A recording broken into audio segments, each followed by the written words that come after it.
Hey everyone, Bumper here. Welcome back to the channel. Back today with a new video. Got a couple of recent pickups that I want to show off. Trying to get back into a flow now with the new year. My buying habits have changed recently. I'm not really over HMV, grabbing stuff and things like that. Now I'm mainly just buying more expensive hauls, but less frequent, I suppose, from boutique labels and things. So today I got a box full of films from Film Treasures in their recent sale. And I got some stuff that I bought off Zavvi as well. So yeah, I just thought we'd have a little look into it. So first thing I bought then, a bit random, looking for a bit of a nostalgia kick. Was kind of hoping my daughter would watch this, but she didn't show a lot of interest.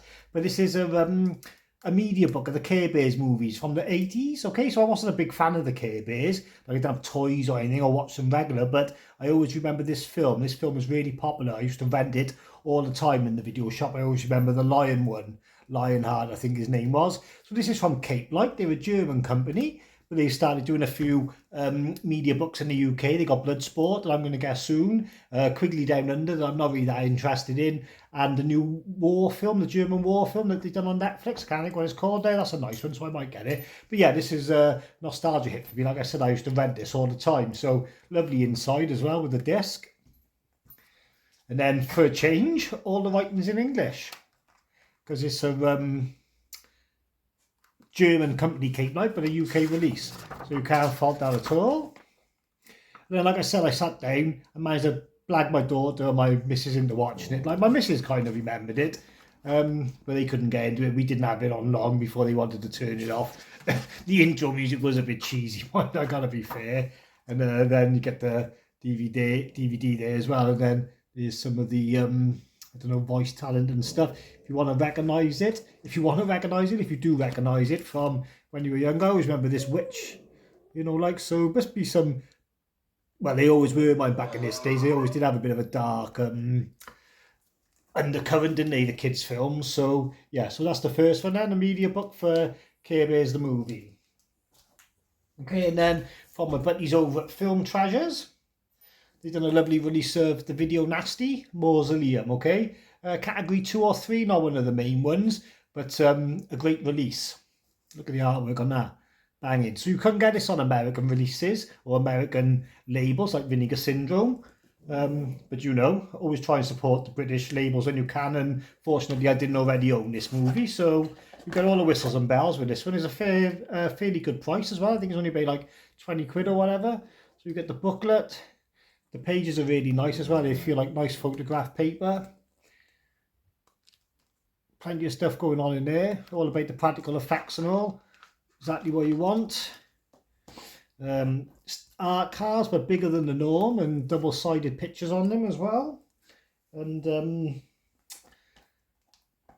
reversible art to get the one with the ditties on, obviously, like. And then there's the back. You need to have a look at any of that. So I watched this. It was a great film. I watched it right alongside The Boogeyman, though, and they were quite similar, like, with the eyes glowing green. So I get a bit confused in my head what happened in which one. But yeah, there's the inside. The disc is absolutely wicked. And you've got your reversible art there. But like I said, I went for the one with the woman with the boobies on. So that was a really nice set. I say I watched that one straight away. I really enjoyed that movie. Really good. Mausoleum. And then another one I got, I haven't opened it yet, but I had it in the basket for a while. It went down to 20, had the slip cover and all, Full Circle. So I only really know Mia Farrow from Rosemary's Baby, so I wouldn't mind seeing some more stuff with her in. 1978 this is out. It's based on Peter Straub's haunting novel Julia. Okay, it's 4K UHD with Dolby Vision HDR10, so it's got all the capers on it. It does say region B, but it's a 4K, so it's probably just for the Blu-ray. I don't know if you get anything else in here really than just the discs, but it does feel quite weighty, but it's probably just because I'm used to ordering the thin cases with the American companies. So slips tidy. Okay, so I love it when a bit falls out when you open the case. I've got a little booklet, first of all, Full Circle. Just giving you the skinny on the film and the actors and stuff, so that's tidy. And then you've got your 4K disc. And then the Blu-ray disc. I very much didn't have anything like reversible art. Well, that's what you get for dating, isn't it? You know, there we are, look at that bad boy. That's cool. Proper old school. Okay, so we got the slip cover with the new commissioned art, so we may as well flip him over.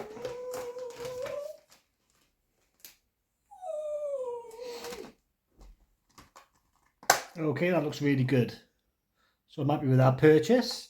Say you've never seen the film, never heard of it. It could be slow and boring, but who knows, we'll check it out. Okay, and then I had a box today of movies from Film Treasures. These are all in the sale. They're still quite steep even when they're in the sale, but there's reasons in why I bought most of them, so you know, based on that. Like, so the first one I bought then was a Vinegar Syndrome title, and on the site, yeah, it's sold out. It was only the limited edition. It had the little round black sticker on saying sold out to mean it's never coming back. And all of a sudden, they come out with 1,000 standard copies, but it don't matter because I wouldn't have got this slip, and this slip is a bad boy. So it's got all the embossed there, all embossed there.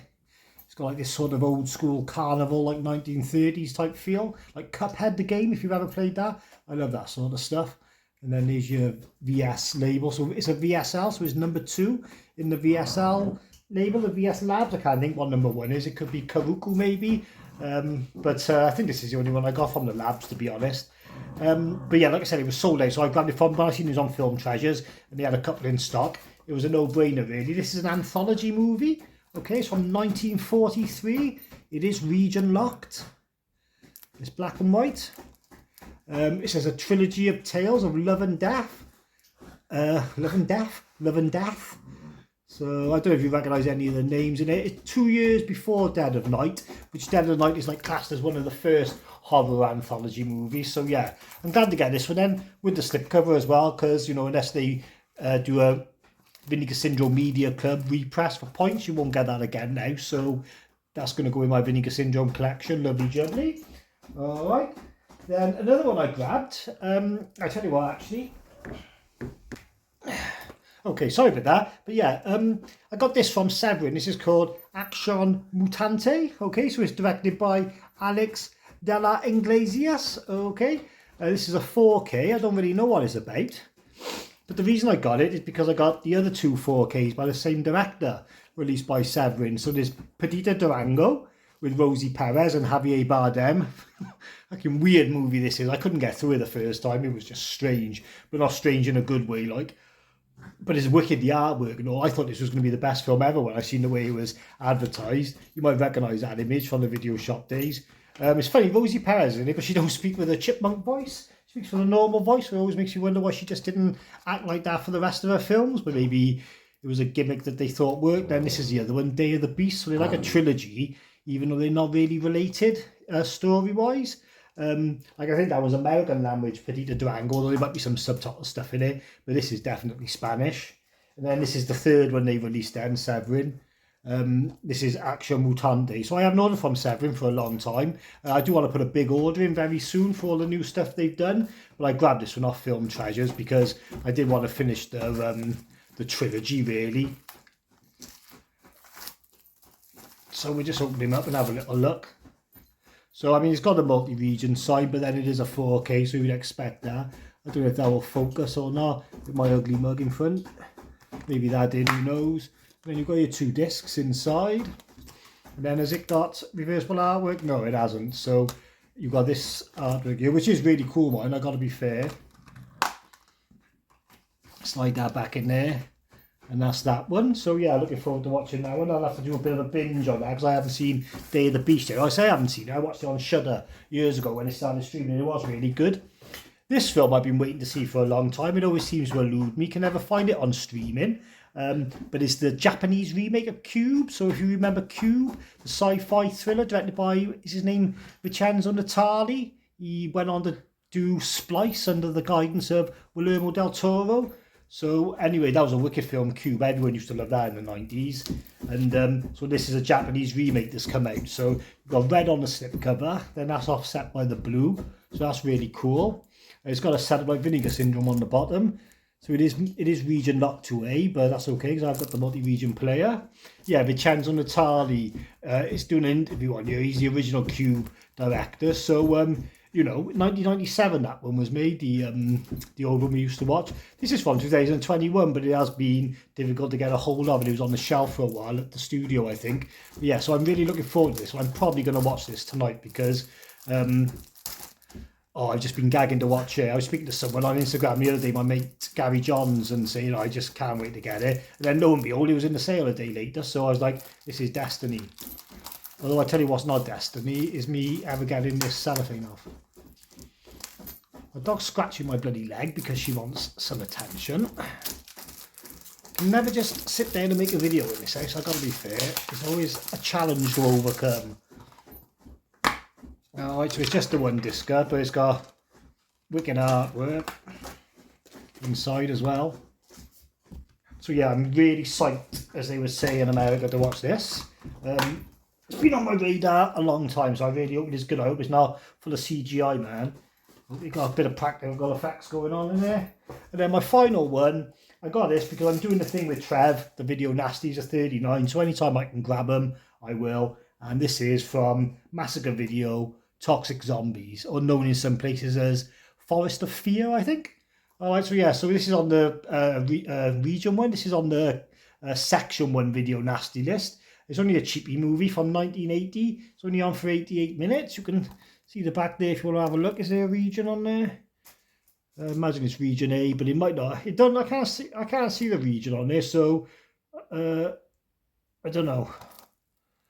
Anyway, I don't know much about this film, whether that is a bit cheap and nasty, but I wanted to get it for my video nasty journey with Trev. And it's a good one to have as well, because these are the sort of films that won't be around forever. So if streaming ever does like massively take over and physical disappears, there won't be many people with copies of this in their house. So it's just the one disc, but wicked artwork on it. And it's got a reversible art. Don't quote me on it, but I assume that's the old video nasty one. Blood Eaters, Butchers of the Damned. So that's another name for it, as well as Forest of Blood or Forest of Fear, whatever I said it was. Okay. So if you are into the video nasties, go over to Rock God's channel. If you watch my channel, then chances are you know Rock God Nige 2020. Rock God 2024 Nige.